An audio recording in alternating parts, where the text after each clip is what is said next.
Kahit bawal, may mga pedestrian na tumatawid sa EDSA.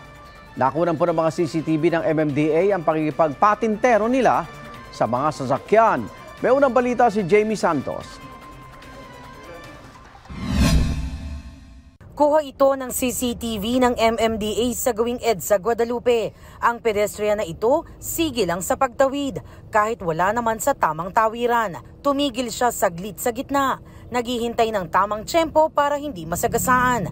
Saka sumampa sa concrete barriers papunta sa EDSA carousel. Ito pang isang pedestrian sa Ortigas naman. Mabilis na naglalakad patawid ng EDSA papunta sa carousel. Ipinost ng MMDA ang video sa kanilang Facebook page, sabay paalala sa publiko na huwag makipagpatintero sa mga sasakyan. May araw pa sa mga kuha ng MMDA.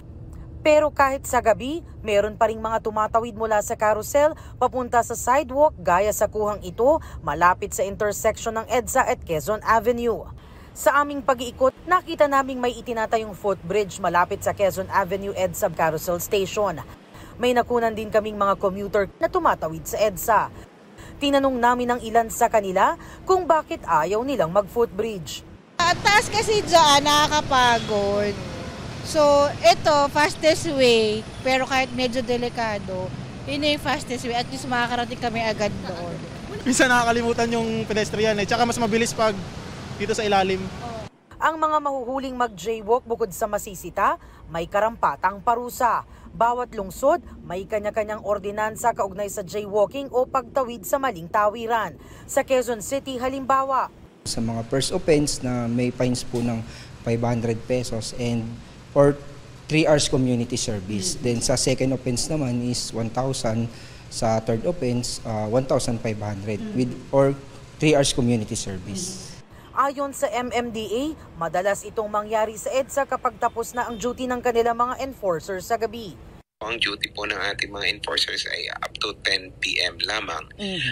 Pag naman po yan ay nakita ng ating enforcers during time ng duty, ay sila po ay hinuhuli at tinitikitan. Gayunpaman, patuloy daw nila itong binabantayan gamit ang CCTV cameras. Patuloy raw ang tulungan ng MMDA at Department of Transportation na siyang nangangasiwa sa EDSA Carousel para sa pagtitiyak ng kaligtasan ng mga commuter. May mga ongoing po tayo na mga manlift na ginagawa sa kasalukuyan. I think 6 yung ongoing. Iyan po ay pinondohan ng DOTR. Ito ang unang balita. Jamie Santos para sa GMA Integrated News. Igan, mauna ka sa mga balita. Mag-subscribe sa GMA Integrated News sa YouTube.